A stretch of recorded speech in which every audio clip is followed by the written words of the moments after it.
Welcome back to our channel the netters. This is last Monday Alan off ആയിരുന്നതുകൊണ്ട് അവരൊരു coral reef തപ്പിയിട്ടാണ് അനീചാസിൻ്റെ ബോട്ടിൽ കടലിൽ പോയത്. ഇത് നമ്മുടെ ആ കുരിശടിയുടെ മുന്നിലായിട്ട് കാണുന്ന ആ ഒരു സീ വോളാണ് കേട്ടോ. അതിലേ നടന്ന് ഞാൻ എൻ്റെ വന്ന് നിന്നിട്ടാണ് ഈ വീഡിയോസ് എടുക്കുന്നത്. നമ്മുടെ കുരിശടിയും അപ്പുറത്ത് വീടും കാണാം. കക്ഷികൾ രാവിലെ ഇറങ്ങിയതാണ് കേട്ടോ കടലിൽ, വൈകുന്നേരമായി എത്തിയപ്പോൾ.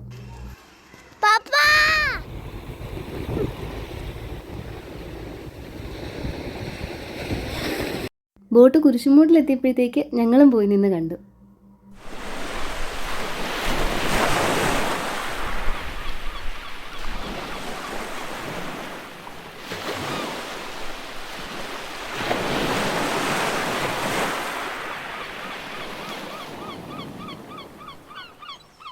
ഇത് നോക്കാൻ വേണ്ടിയിട്ട് ഇപ്പോൾ അവരുടെ കയ്യിലുള്ളൊരു ക്യാമറയാണ് ആ താഴത്തേക്ക് ഇറക്കാൻ പോകുന്നത്. ആ ഒരു മെഷീൻ ഇന്നലെ ഇവിടെ വീട്ടിൽ കൊണ്ടുവന്ന് ചാർജിലിട്ടിരുന്നു കേട്ടോ. ബോട്ടിനകത്ത് ഇപ്പോൾ ഉള്ളത് അനീചാച്ചനും അളിയനും ആലനും മനുവും പിന്നെ ആലൻ്റെ ഏതോ ഒരു ഫ്രണ്ടും കൂടെയാണെന്ന് തോന്നുന്നു.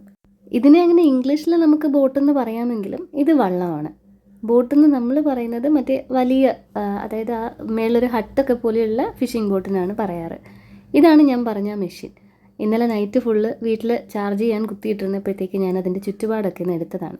ഈ ഒരു സാധനത്തിൻ്റെ ഒരു റോഡുണ്ട് ഇതിന്. അതിന് എൻഡിലായിട്ടാണ് ക്യാമറ. നമുക്കത് ഫോണിലോ വേറെ ഡിവൈസസിലോ കണക്ട് ചെയ്താൽ വിഷ്വൽസ് കാണാൻ പറ്റും. ഇത് കടലിനടിയിലേക്ക് നല്ല നീളത്തിൽ നമുക്ക് ഇറക്കി വിടാം. കോറൽ റീഫ്സ്, ഫിഷിൻ്റെ അവൈലബിലിറ്റി, പിന്നെ ഡെപ്ത്, ഇങ്ങനെയുള്ള കാര്യങ്ങളൊക്കെ ഈ ഒരു മെഷീൻ വെച്ചിട്ട് നോക്കാൻ പറ്റും. ഇതിൻ്റെ പ്രൊപ്പറേറ്ററും ഓണറും ഒക്കെ അളിയനാണ് കേട്ടോ. ഈ വക ഐറ്റംസൊക്കെ is part of his passion. ഈ അളിയന് കിട്ടിയ അളിയനാവട്ടെ ഡൈവിംഗ് ഒക്കെ പഠിച്ച് ഒരു ചെറിയ കൊമേഴ്ഷ്യൽ ഡൈവ് ഇപ്പം ചെയ്യുന്നില്ല കേട്ടോ. ഇപ്പോൾ ബോട്ടിൻ്റെയൊക്കെ ലൈസൻസ് ഒക്കെ എടുത്ത് CCGയിലെ ഒരു ഇൻ ആൻഡ് അറൗണ്ട് CCG നോക്കി നടത്തി അവിടെ ഇരിക്കുന്നു എൻ്റെ കെട്ടിയോൻ ആലൻ. അപ്പോൾ അതാണ് ആലൻ്റെ ജോലി. CCGയിൽ അതാണ് ആലൻ ചെയ്യുന്നത്. അവരുടെ ബോട്ട് വൈകുന്നേരം വരെ ഇവിടെ ഉണ്ടായിരുന്നു കേട്ടോ. ഞങ്ങളവിടെ കരയിൽ നിന്ന് എടുത്ത ഫൂട്ടേജ് പോലെ തന്നെ അവർ ബോട്ടിലിരുന്നേച്ച് നമ്മുടെ വീടെടുത്തതാണ് ഈ കാണുന്നത്. വാടിയിൽ നിന്ന് പുറപ്പെട്ടിട്ട് ഏകദേശം ഇങ്ങോട്ട് എത്താറായപ്പോൾ കാക്കത്തോപ്പ് പള്ളിയൊക്കെ എത്തിയപ്പോഴത്തേക്ക് എന്നെ വിളിച്ച് പറഞ്ഞു, ഞങ്ങളിപ്പോൾ ഇതിലേ പാസ് ചെയ്യും, വേണമെങ്കിൽ വന്നോളൂ എന്ന്. കേട്ട വാതി കുക്കു സാറും ഞാനും കൂടെ ഇറങ്ങി. ആ കുടയും പിടിച്ച് നിന്നിട്ടാണ് ഞാൻ ഇവരുടെ വീഡിയോ എടുക്കുന്നത്. കുക്കു ഉണ്ട് കൂടെ. ഇത് നമ്മുടെ തങ്കശ്ശേരി ലൈറ്റ് ഹൗസും ഹാർബറും ഒക്കെയാണ് കേട്ടോ. ഞാൻ പറഞ്ഞില്ലേ അവർ വാടിയിൽ നിന്ന് സ്റ്റാർട്ട് ചെയ്തതാണെന്ന്.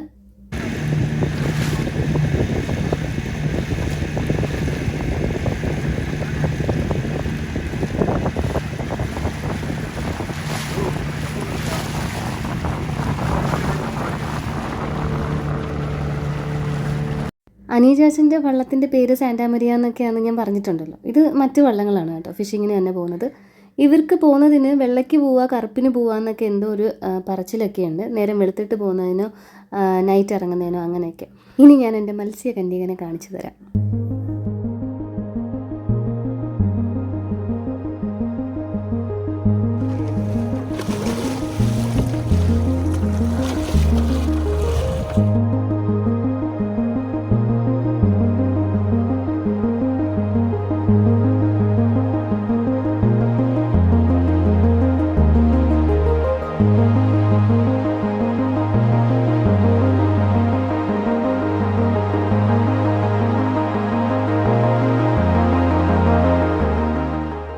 ഇപ്പോൾ കാണിച്ചത് വെറൈറ്റി ഓഫ് സീവീഡാണ്. ഈ ട്രിപ്പിന് എനിക്ക് പോകണമെന്ന് ഒരുപാട് ആഗ്രഹം ഉണ്ടായിരുന്നു, പക്ഷേ നടന്നില്ല. ഈ ഫുട്ടേജസ് ഒക്കെ എടുത്ത് അയച്ചു തന്നത് അളിയനാണ് കേട്ടോ. നമ്മുടെ സ്കൂള് NIOSൻ്റെ ഒരു അക്രഡിറ്റേഷനായിട്ട് അപ്ലൈ ചെയ്തിട്ടുണ്ടായിരുന്നു, നാഷണൽ ഇൻസ്റ്റിറ്റ്യൂട്ട് ഓഫ് ഓപ്പൺ സ്കൂളിങ്ങിൻ്റെ. അപ്പോൾ അവരുടെ ഇൻസ്പെക്ഷൻ ട്യൂസ്ഡേ ആണ്. സ്കൂളിലെ എല്ലാ കാര്യങ്ങളും നമ്മൾ പക്കായിട്ട് തന്നെയാണ് വെച്ചിരിക്കുന്നതെങ്കിലും ആരെങ്കിലും വീട്ടിലോട്ട് വരുന്നു എന്ന് പറയുമ്പോൾ നമുക്കൊരു ചെറിയൊരു വെപ്രാളൊക്കെ ഉണ്ടാവത്തില്ല, എല്ലാം ഒന്ന് അറേഞ്ച് ചെയ്തൊക്കെ വെക്കാനായിട്ട്. അപ്പോൾ എനിക്കതിനാകെയുള്ള ദിവസം മൺഡേ ആയിരുന്നു. ഒഫീഷ്യൽ കാര്യങ്ങളും ഡോക്യുമെൻറ്റേഷനും ടാക്സിൻ്റെ കാര്യങ്ങളും ഇതെല്ലാം ഡാഡയും ചേച്ചിയും കൂടെ നോക്കും. ബാക്കി അക്കാഡമിക് വൈസ് എല്ലാം സെറ്റ് ചെയ്യേണ്ടത് എൻ്റെ ഉത്തരവാദിത്തമാണല്ലോ as an academic officer and vice principal as put in the documents. അപ്പോൾ അതുകൊണ്ട് എനിക്ക് ലീവ് എടുക്കാൻ പറ്റത്തില്ല. That will be so against my professional ethics. അപ്പോൾ അതുകൊണ്ട് തൽക്കാലം ഞാൻ വീഡിയോ എടുക്കേണ്ട കാര്യമൊക്കെ ചേട്ടനല്ലെങ്കിലും വീഡിയോ എടുക്കും. നമ്മുടെ CCGയുടെ പേജിലേക്കും അല്ലാതെയൊക്കെ ഹീസ് എന്നെക്കാളും അടിപൊളിയായിട്ട് വീഡിയോ എടുക്കുക എഡിറ്റ് ചെയ്യുകയൊക്കെ ചെയ്യുന്നത് പുള്ളിക്കാരനാണ് കേട്ടോ. പക്ഷേ മറ്റേ പോർട്രേറ്റ് ആയിട്ടായിരിക്കും എടുക്കുക, റീൽസിനൊക്കെ വേണ്ടിയിട്ടായിരിക്കും എടുക്കുന്നത്. അപ്പോൾ ഞാൻ ഇവിടുന്ന് പോയപ്പോഴേ ആലനോട് പറഞ്ഞിരുന്നു, ചേട്ടനോട് പറയണം എനിക്ക് ലാൻഡ്സ്കേപ്പിൽ കുറച്ച് ഫൂട്ടേജസ് എടുത്ത് തരാൻ എൻ്റെ വീഡിയോയിൽ ഇൻക്ലൂഡ് ചെയ്യാനെന്ന്. അങ്ങനെ എടുത്ത് കിട്ടിയ ഫുട്ടേജസാണ് ഇത്. പിന്നെ അവിടെ പോയി നിന്ന് വായി നോക്കി എടുത്തത് വേറെയും. ഞങ്ങൾ സ്കൂളിൽ നിന്ന് എത്തുന്ന ടൈമിലാണ് അവർ ലഞ്ചൊക്കെ കഴിച്ചത്. ചേട്ടനും ഭക്ഷണമൊക്കെ കഴിച്ചിട്ട് പുലിച്ചെറയിലോട്ട് പോയി. ആലൻ ഒന്ന് കിടക്കാനും പോയി. നീലു എണീറ്റുടനെ പാല് വേണമെന്ന് പറഞ്ഞ് ബഹളമായി. എനിക്കൊരു ചായ ഇടണം. അമ്മ പിരിവിന് പോകാനായിട്ട് ഇറങ്ങുന്നതിന് മുന്നേ കുക്കു സാറിന് പാല് കൊടുത്തായിരുന്നു. അവൻ ആ പാലും കുടിച്ചിട്ട് ഫുട്ബോളും എടുത്ത് അപ്പുറത്ത് പറമ്പിൽ പോയി നിന്ന് കളിക്കുന്നുണ്ട്. എല്ലാം ചെയ്യാനൊരു എളുപ്പത്തിനാണ് ഞാൻ ഇവനെ പൊക്കി ഇവിടെ ഇരുത്തിയത്. എൻ്റെ അടുത്ത് ഒരു ക്വസ്റ്റ്യൻ ചോദിച്ചില്ലായിരുന്നു, കുട്ടികളെയും വെച്ചിട്ട് എങ്ങനെ ഇത് ക്ലീനായിട്ട് മാനേജ് ചെയ്യുന്നു എന്ന്. ഇപ്പം കണ്ടോ, ഇതിങ്ങനെയാണ് ഞാൻ മാനേജ് ചെയ്യുന്നത്. വേറെ ഒരു നിവൃത്തിയില്ല, ഇതൊക്കെ സംഭവിക്കും. നമ്മൾ ഇതിനൊക്കെ പ്രിപ്പയർഡ് ആയിട്ടിരിക്കണം. അപ്പോൾ ഞാൻ തീയൊക്കെ നല്ലപോലെ കുറച്ച് വെച്ചിട്ട് ആ താഴെ കിടന്ന് പഞ്ചസാരയാണ് തട്ടിപ്പോയത്. അമ്മ ഇന്നലെ മറ്റോ 1/2 കിലോ അങ്ങോട്ട് വാങ്ങിച്ച് അത് നിറച്ച് വെച്ചതേ ഉള്ളൂ. എന്തായാലും ഒരു പകുതി കൂടുതൽ പോയിട്ടുണ്ട്. പഞ്ചസാര ആയതുകൊണ്ട് തന്നെ പെട്ടെന്ന് ഇനിയിപ്പോൾ ഉറുമ്പ് വരും. അപ്പോൾ അവനെ അവിടെ തന്നെ ഇരുത്തിയിട്ട് ഞാനത് മുഴുവൻ തൂത്തു. അപ്പോൾ ഇത് തട്ടിപ്പോയാൽ ആശാനും സങ്കടമുണ്ട് കേട്ടോ. അവൻ ഈ ബിൽഡിംഗ് ബ്ലോക്സ് പോലെ, നിങ്ങൾ മുൻപത്തെ ഒരു വീഡിയോയിൽ കണ്ടില്ലേ, എപ്പോൾ ഇവിടെ കയറിയാലും ഇതിങ്ങനെ അടുക്കി വെച്ചിട്ടാണ് അവൻ അതിലൊരു എന്തുവാ പറയുന്നത്, എൻജോയ്മെൻറ്റ് കണ്ടെത്തുന്നത്. അത് കറക്റ്റായിട്ടൊരു പില്ലർ പോലെ ആകുമ്പോഴത്തേക്ക് അത് വീണപ്പോഴത്തേക്ക് ആളുടെ മുഖം അങ്ങ് മാറി കേട്ടോ. ഞാൻ കുഴപ്പമില്ലെന്നൊക്കെ പറഞ്ഞെങ്കിലും അവനൊരു പേടിയൊക്കെ പോലെ.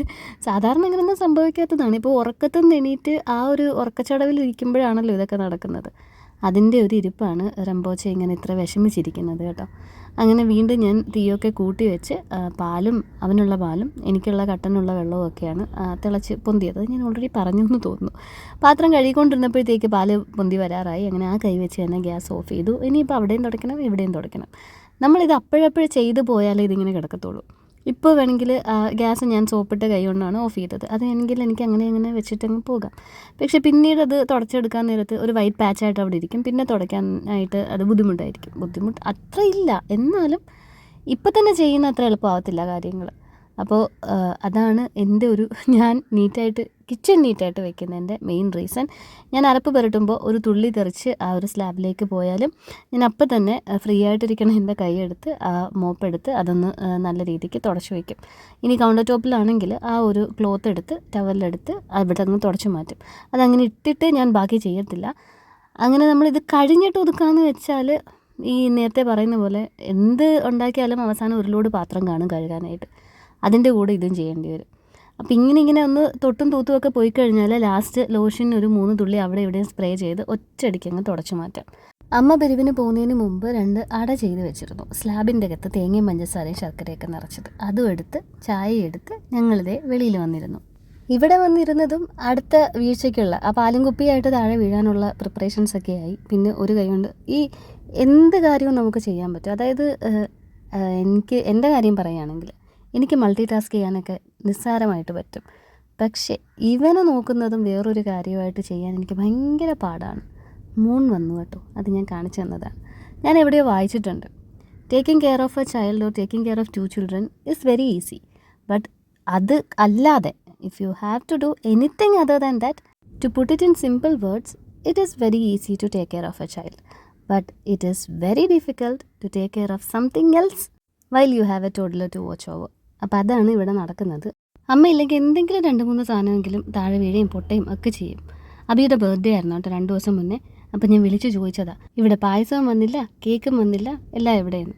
അപ്പോൾ അവൻ 2 ദിവസം മുന്നേ ഒന്ന് വീണ കഥ എൻ്റെ അടുത്ത് പറഞ്ഞുകൊണ്ടിരിക്കുക.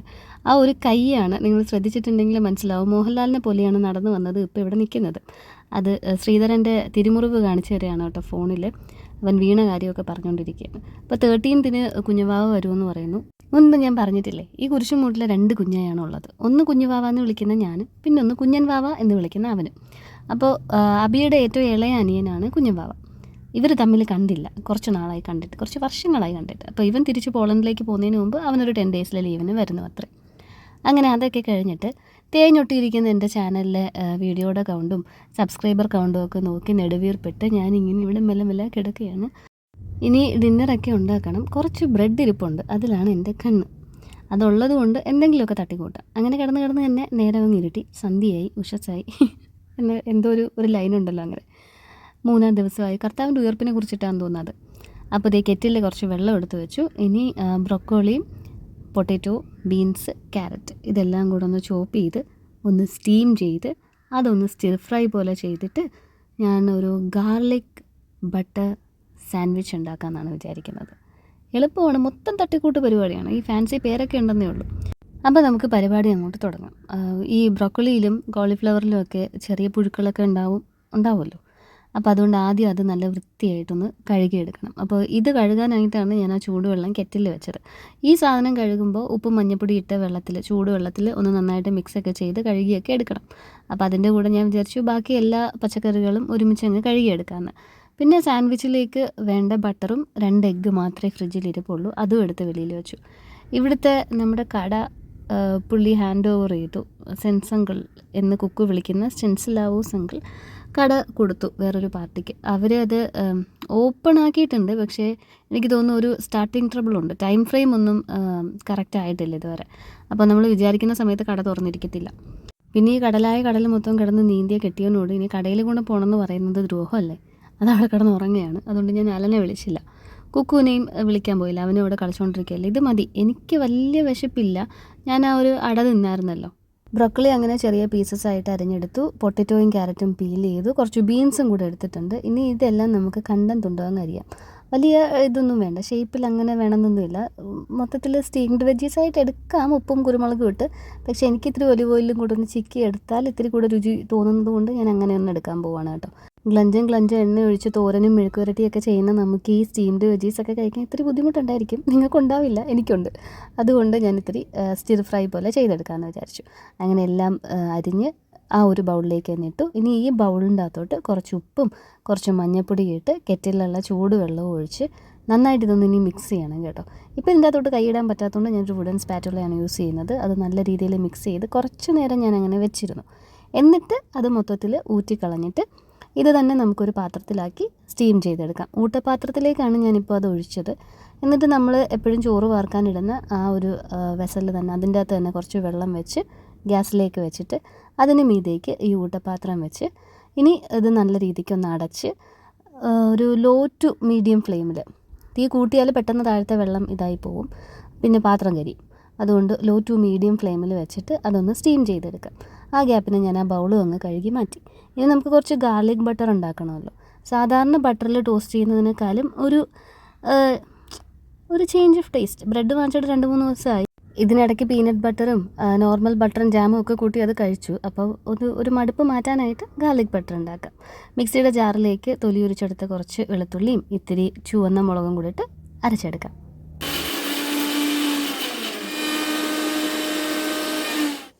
ഇടയ്ക്കൊന്ന് സൈഡൊക്കെ ഒതുക്കി കൊടുക്കണം കേട്ടോ.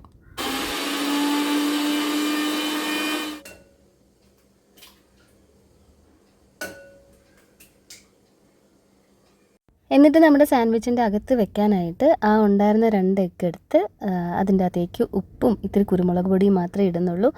ഇത്തിരി വെള്ളവും കൂടെ ഒഴിച്ച് അത് നന്നായിട്ടൊന്ന് ബീറ്റ് ചെയ്തെടുക്കുന്നുണ്ട്. സാൻഡ്വിച്ചിനകത്ത് എന്തെങ്കിലും ഫില്ലിങ് വേണമല്ലോ. മീറ്റൊന്നും ഇല്ലാത്തതുകൊണ്ട് നമുക്ക് എഗ്ഗ് വെച്ച് അഡ്ജസ്റ്റ് ചെയ്യാം. ഇത് നന്നായിട്ടങ്ങ് ബീറ്റ് ചെയ്യണം കേട്ടോ. അപ്പോഴത്തേക്ക് അതിൻ്റെ അകത്ത് ഇത്തിരി കുറച്ച് ഫ്ലഫി ആയിട്ട് ഈ സാധനം ഇരിക്കും. അങ്ങനെ ബീറ്റ് ചെയ്ത് കഴിഞ്ഞിട്ട് ഇത് പാനിൽ ഇത്തിരി ബട്ടർ തേച്ചിട്ട് ഫ്രൈ ചെയ്തെടുത്താൽ കുറച്ചുകൂടെ ടേസ്റ്റി ആവും. ഈ ഒരു സാൻഡ്വിച്ചും ഫ്രൈസും എല്ലാം മൊത്തം എണ്ണയുടെ കളിയാണല്ലോ എന്നൊന്നും അങ്ങനെ ചിന്തിച്ചാലും കുഴപ്പമില്ല. ഇടയ്ക്കൊക്കെ എങ്ങനെ ആവാം, ഇടയ്ക്കൊക്കെ കുറച്ച് ടേസ്റ്റ് ആവാം. ഇന്ന് പിന്നെ ആലൻ്റെ സൈഡിൽ നിന്ന് ഞാൻ നോക്കുമ്പോഴത്തേക്ക് നല്ല ടയേർഡായിട്ടായിരിക്കുന്നത്. ഉച്ചയ്ക്കത്തെ ചോറും മീൻകറിയും എല്ലാം എപ്പോഴും കഴിക്കുന്ന സാധനമല്ലേ. അപ്പോൾ എല്ലാം ഇത്തിരി ടേസ്റ്റ് എൻഹാൻസ്മെൻറ്റോടെ ഇരിക്കട്ടെ എന്ന് കരുതി കയ്യിലുണ്ടായിരുന്നതിൽ ഏറ്റവും വലിയ പാനിലേക്ക് എഗ്ഗ് ഒഴിച്ചിട്ട് അത് തിരിച്ചും മറിച്ചും ഒക്കെ ഇട്ടു. തിരിച്ചിടാൻ ഇത്തിരി പാടായിരുന്നു. നമ്മൾ സിംഗിൾ പീസായിട്ടാണല്ലോ എടുത്ത് വെച്ചേക്കുന്നത്. അതിനി മുറിച്ചെടുക്കണം. അപ്പോൾ എഗ്ഗിൻ്റെ പരിപാടി കഴിഞ്ഞപ്പോഴത്തേക്ക് നമ്മുടെ വെജീസ് ഓൾറെഡി വെന്തു. കത്തിയിട്ട് കുത്തി നോക്കിയപ്പോൾ എല്ലാത്തിൻ്റെ അകത്തോട്ടും കത്തി ഇറങ്ങി പോകുന്നുണ്ട്.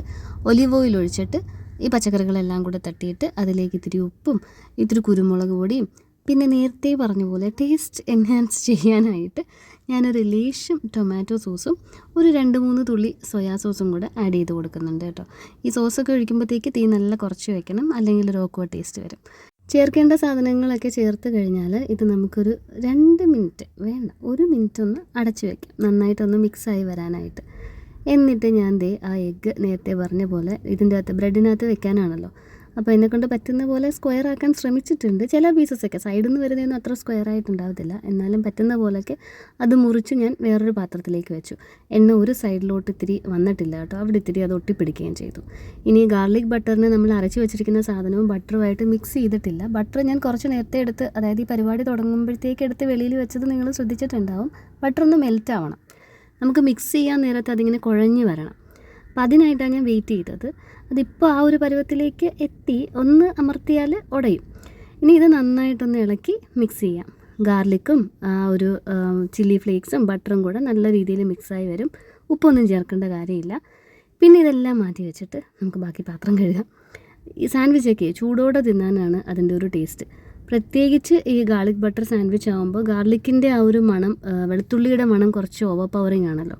അതിങ്ങനെ നമ്മളൊരു ഡിഷിലേക്ക് വെച്ച് അടച്ച് വെച്ചിരുന്ന് ഒരുപാട് നേരം കഴിഞ്ഞെടുത്താൽ അതിനൊരു കുമിഞ്ഞ മണം വരും. അതുകൊണ്ട് അത് എല്ലാവരും കഴിക്കാനിരിക്കുമ്പോൾ മാത്രം ഞാൻ ആ സാൻഡ്വിച്ച് മേക്കറിൽ വെച്ചിട്ട് ഒന്ന് ടോസ്റ്റ് ചെയ്തെടുക്കാമെന്ന് കരുതി. ലെറ്റസ് ഫ്രിഡ്ജിലിരുന്നതെടുത്ത് അത് കുറച്ച് ഒന്ന് എടുത്ത് അത് കഴുകിയിരിക്കുകയായിരുന്നു. അപ്പോൾ അതിൻ്റെ തണുപ്പൊന്ന് പോകണമല്ലോ. അതുകൊണ്ട് അതൊന്ന് ഊട്ടപാത്രത്തിലേക്ക് പീസസ് ആയിട്ട് പിച്ചിക്കീറി എടുത്ത് വെച്ചു. അതായത് ഇനി അതൊന്ന് ഓരോ പീസ് എടുത്ത് എനിക്ക് ബ്രെഡിൻ്റെ ഇടയിൽ വെച്ചാൽ മതി. ഇത് കഴിഞ്ഞപ്പോഴത്തേക്ക് കുക്കു സാർ എത്തി. നാളെ മലയാളം ടെസ്റ്റ് ഉണ്ടെന്നും പറഞ്ഞിട്ട് പറഞ്ഞു തുടങ്ങുന്നതിന് മുമ്പ് കരഞ്ഞു തുടങ്ങി. അങ്ങനെ എൻ്റെ കയ്യിൽ നിന്ന് കുറേ വഴക്കൊക്കെ കിട്ടി. കരഞ്ഞുകൊണ്ട് പഠിക്കാനിരുന്ന് കഴിഞ്ഞാൽ പഠിക്കാൻ പറ്റത്തില്ല. നിനക്ക് ഓക്കെ ആവുമ്പോൾ വാ, ഞാൻ പഠിക്കാം എന്ന് നീ പറഞ്ഞു വരുമ്പോൾ നമുക്ക് പഠിക്കാമെന്നും പറഞ്ഞിട്ടാണ് ഞാൻ ആദ്യത്തെ പ്രാവശ്യം തിരിച്ചു വിട്ടത്. ഇപ്പോൾ എന്തായാലും പോയി മുഖമൊക്കെ കഴുകി വന്നു. ഒരു 3 ക്വസ്റ്റ്യൻ ആൻസർ ഉണ്ടായിരുന്നു. അത് 3ഉം ഞങ്ങൾ നല്ലപോലെ പഠിച്ചു. ഇതാ ഞാൻ ആദ്യമേ പറഞ്ഞത്, മോങ്ങി ഇരുന്ന പഠിത്തമൊന്നും നടക്കത്തില്ല. അങ്ങനെ അവൻ്റെ പഠിത്തമൊക്കെ കഴിഞ്ഞപ്പോഴേക്ക് ആലനും എണീറ്റ് വന്നു കഴിക്കാനായിട്ട്. ചായ കുടിച്ചിട്ടില്ലായിരുന്നല്ലോ. അതുകൊണ്ട് തന്നെ താഴത്തോട്ട് എത്തിയപ്പോൾ തന്നെ ഞാൻ ഡിന്നറങ്ങ് ഉണ്ടാക്കാൻ തുടങ്ങി. ആദ്യം ഇത് തേച്ച് വെച്ചിരുന്നല്ലോ. സാധാരണ ഞാൻ അതായത് ഇതിന് മുമ്പൊക്കെ ഞാൻ ആ സാൻഡ്വിച്ച് മേക്കറിൽ ചെയ്യുമ്പോൾ ഒരു സൈഡ് തേച്ച് അതിലോട്ട് വെച്ചിട്ടാണ് പിന്നെ അടുത്തതിൽ തേച്ച് വെക്കുന്നത്. അപ്പോൾ കുറേ പവർ പോവുമല്ലേ എന്നുള്ളൊരു ചിന്ത വന്നതുകൊണ്ട് ഞാൻ ഒരു സൈഡ് ഫുള്ള് തേച്ച് വെച്ചു. അത് കമത്തിയിട്ട് മറ്റേ സൈഡിൽ തേക്കാൻ പറ്റത്തില്ല. കയ്യിലും ആ ചോപ്പിംഗ് ബോർഡിലും മൊത്തം ഈ ബട്ടറൊക്കെ ആവും. അതുകൊണ്ട് ഒരു സൈഡിൽ തേച്ച് നിരത്തി വെച്ചിട്ട് അത് സാൻഡ്വിച്ച് മേക്കറിലേക്ക് എടുത്ത് വെച്ച്, ഇത് സാൻഡ്വിച്ച് മേക്കർ എന്ന് പറയണോ ടോസ്റ്റ് മേക്കർ എന്ന് പറയണോ എന്ന് എനിക്കറിയത്തില്ല. ഞാൻ ഇതിനെ അങ്ങനെയാണ് വിളിക്കുന്നത്. ഞാൻ എന്നെ തന്നെ വിമൽ കുമാർ എന്ന് വിളിക്കുന്നതെന്നൊക്കെ പറയുന്ന പോലെ. അതിൻ്റെ 2 സൈഡിലും ഗാർലിക് ബട്ടർ തേച്ച് ഇത് അടച്ചു കഴിഞ്ഞാൽ നമുക്കൊരു ഹാർഡ്ലി ഒരു മിനിറ്റ് വെക്കേണ്ട കേട്ടോ. അതിന് മുമ്പ് തന്നെ ഇതിൻ്റെ സൈഡിൽ നിന്ന് ഇങ്ങനെ സ്റ്റീം വന്ന് തുടങ്ങും. വേണമെങ്കിൽ നമുക്കിതിനെ നല്ലപോലെ പ്രസ് ചെയ്ത് ഇതിനെ നല്ല പരത്തി അങ്ങോട്ട് എടുക്കാം. ഞാൻ അത്രയ്ക്ക് അങ്ങോട്ട് പ്രസ് ചെയ്യുന്നില്ല. അങ്ങനെ നമ്മുടെ ഒരു 6 സെറ്റ് ബ്രെഡും ഞാൻ കറക്റ്റായിട്ട് എടുത്തു. ബ്രെഡ് ഇത്രയും മാത്രമേ ഉണ്ടായിരുന്നുള്ളൂ. പിന്നെ എനിക്കിത് കഴിക്കാൻ പ്ലാനില്ല. എനിക്ക് ഇത്തിരി ചോറ് ഫ്രിഡ്ജിൽ ഇരിപ്പുണ്ട്. അതെനിക്ക് വെറുതെ ഇലിമ്പിക്ക അച്ചാറും കൂട്ടി കഴിക്കണം എന്നാണ് ആഗ്രഹം. അതുകൊണ്ടാണ് ഞാനിപ്പോൾ എനിക്ക് വേണ്ടി സെപ്പറേറ്റ് ഒന്നും ചെയ്യാത്തത്. അമ്മ ആ ഇരിപ്പുള്ള ഒരു അട കഴിക്കുന്നു എന്ന് പറഞ്ഞു. പിന്നെ ഫ്രിഡ്ജിൽ ചോറുണ്ടല്ലോ, അമ്മയ്ക്ക് വേണമെങ്കിൽ ചോറും എടുക്കാം. അപ്പോൾ ഇങ്ങനെയാണ് ഞാൻ സാൻഡ്വിച്ച് സെറ്റ് ചെയ്തത്. ബ്രെഡ് വെച്ചിട്ട് അതിന് മീതേക്ക് ലെറ്റസ് വെച്ചു. പിന്നെ സ്ക്വയറായിട്ട് മുറിച്ച എഗ്ഗ്, എല്ലാം സ്ക്വയറല്ല, ആലടി കൊടുക്കുന്ന 2 മാത്രം പെർഫെക്റ്റ് സ്ക്വയറാക്കി വെച്ചു. പിന്നെ കുക്കു സാർ എന്തൊക്കെയാണെങ്കിലും ഇത് പിച്ചിപ്പറിച്ചേ കഴിക്കത്തുള്ളൂ, എടുത്ത് കഴിക്കത്തില്ല. അങ്ങനെ എഗ്ഗ് വെച്ചു. അതിന് മീതേക്ക് മയണൈസ് ഒരു 3 തുള്ളി വെച്ചിട്ട് ഒരു 2 എണ്ണം ആലനായിട്ട് സെറ്റ് ചെയ്തു. ഒരെണ്ണം കുക്കുവിനും സെറ്റ് ചെയ്ത് വെച്ചു. നിലുവിന് അമ്മ ലില്ലിയംസിൻ്റെ വീട്ടിൽ നിന്ന് ചോറ് കൊടുത്തു എന്ന് പറഞ്ഞു കേട്ടോ. ഇവിടെ ചോറുണ്ടായിരുന്നു, പക്ഷേ ഞാനത് വൈകിട്ട് അങ്ങ് ഫ്രിഡ്ജിലോട്ട് എടുത്ത് മാറ്റിയില്ല. കിച്ചണിലേക്ക് കയറിയപ്പോൾ തന്നെ ഞാൻ ആദ്യം ചെയ്തത് അതാണ്. ഇത്തിരി ചോറുള്ളതുകൊണ്ട് ഇനി രാത്രി ആരെങ്കിലും എടുത്തില്ലല്ലോ എന്നും കരുതി അതങ്ങ് ഞാൻ ഫ്രിഡ്ജിലേക്ക് എടുത്ത് വെച്ചതാണ്. അപ്പോൾ ചോറ് ഫ്രിഡ്ജിലാണെന്ന് അമ്മ പിരിവിന് പോയി കഴിഞ്ഞ് തിരിച്ച് വന്നപ്പോഴത്തേക്ക് കണ്ടു. അപ്പോൾ അമ്മ അവിടെ നിന്ന് തന്നെ ഇച്ചിരി ചോറെടുത്ത് അവന് കൊടുത്തിട്ടുണ്ട്. കുക്കു സാറ് ബ്രൊക്കോളി എടുത്ത് മാറ്റും കേട്ടോ, അതെനിക്കറിയാം. എന്നാലും ഞാൻ ഭീഷണിപ്പെടുത്തി 2-3 പീസ് തിന്നണം, തീറ്റിക്കണം എന്നൊക്കെ വെച്ചിട്ടാണ് ഇതിലേക്ക് എടുത്ത് വെച്ചത്. അങ്ങനെ 2 പേർക്കുള്ള ഫുഡൊക്കെ കൊടുത്തു. കാർത്തൂനെയും കിട്ടൂനെയും കൂടെ ഒരു പരന്ത് റാഞ്ചിക്കൊണ്ട് പോയി കേട്ടോ. അതിൻ്റെ സീരിയസ്നെസ്സാണ് ആ സൈഡിലിരിക്കുന്ന 2 കുഞ്ഞുങ്ങൾ TV അങ്ങനെ നോക്കിക്കൊണ്ടിരിക്കുന്നത്. അമ്മയും അതെ, നിലുവും അതെ. അവൻ കാർത്തു കാണുന്ന സമയത്ത് അമ്മ പണ്ടിലെ സീരിയലൊക്കെ കണ്ടുകൊണ്ടിരുന്ന അതേ ഒരു ആകാംക്ഷയോടെയായിരുന്നു ഇപ്പോൾ കണ്ടുകൊണ്ടിരിക്കുന്നത്. അവർ 2 പേരും കഴിച്ച് കഴിഞ്ഞപ്പോഴത്തേക്ക് ഞാൻ പെട്ടെന്ന് വന്ന് കിച്ചണിലിരുന്ന ബാക്കി പാത്രങ്ങളൊക്കെ കഴുകി പിറക്കി വെച്ചു. അമ്മ ഇതിനിടയ്ക്ക് നിലുവിനുള്ള അമൃതം കാച്ചിയായിരുന്നു കേട്ടോ. നിങ്ങൾ ഈ വീഡിയോയിൽ എവിടെയോ ഒരു ചരുവൻ എൻ്റെ സൈഡിൽ കൂടെ പാസ് ചെയ്ത് പോകുന്നത് നിങ്ങൾ കണ്ടിട്ടുണ്ടാവും. നിലുവിൻ്റെ അമൃതമൊക്കെ അമ്മ റെഡിയാക്കി വെച്ചിട്ടുണ്ട്. തണുക്കാനായിട്ട് അപ്പുറത്ത് മാറ്റി വെച്ചിരിക്കുക ഫാൻ്റെ ചൂടിൽ. ഞാൻ കുറച്ച് ചോറ് ഫ്രിഡ്ജിൽ നിന്ന് എടുത്തിട്ട് ഒരു ചെറിയ പാത്രത്തിൽ ചൂടാക്കാനായിട്ട് അവനിലേക്ക് വെച്ചു. ആ ബ്രെഡ് ഞാൻ അവനിലാട്ടോ വെച്ചിരിക്കുന്നത്. ഇനി ഇതിൽ 2 കഷ്ണേ ഉള്ളൂ, നിങ്ങൾക്ക് ഊഹിക്കാമല്ലോ. ഏറ്റവും ആദ്യത്തെ പീസും ഏറ്റവും അവസാനത്തെ പീസും എടുത്ത് കളഞ്ഞ അമ്മ എന്നെ ചീത്ത വിളിക്കും. ഉറുമ്പൊന്നും കയറണ്ടെന്ന് കരുതിയിട്ടാണ് ഇത് അവനിലേക്ക് വെച്ചിരുന്നത്. ഇപ്പോൾ അവനിൽ ചോറ് വെച്ചപ്പോൾ അതൊന്ന് പുറത്തെടുത്തിട്ട് തിരിച്ച് ഞാൻ അവനിൽ തന്നെ വെച്ചു. ഇതേണ്ട എൻ്റെ ചോറും ഇലിമ്പിക്ക അച്ചാർ, മമ്മി ഇട്ട് തന്ന അച്ചാർ, അപാര ടേസ്റ്റാണ്. പണിയൊക്കെ കഴിഞ്ഞ് അത്താഴം എടുത്ത് അടുക്കളപ്പുറത്തിരുന്ന് 2 വറ്റ് വായിലേക്ക് വെക്കുമ്പോഴാണ് കുറച്ച് പരദൂഷണമൊക്കെ ഓർമ്മ വരുന്നത്. അങ്ങനെ ഞാനും അമ്മയും അതൊക്കെ അങ്ങോട്ടും ഇങ്ങോട്ടും പറഞ്ഞ് എൻജോയ് ചെയ്ത് ചോറുണ്ടു. പുതിയതായിട്ട് ചാനൽ സബ്സ്ക്രൈബ് ചെയ്ത എല്ലാവരോടും ഒരുപാട് താങ്ക്സ് ഉണ്ട്. നമുക്കിനി അടുത്ത വീഡിയോയിൽ കാണാം. ബൈ.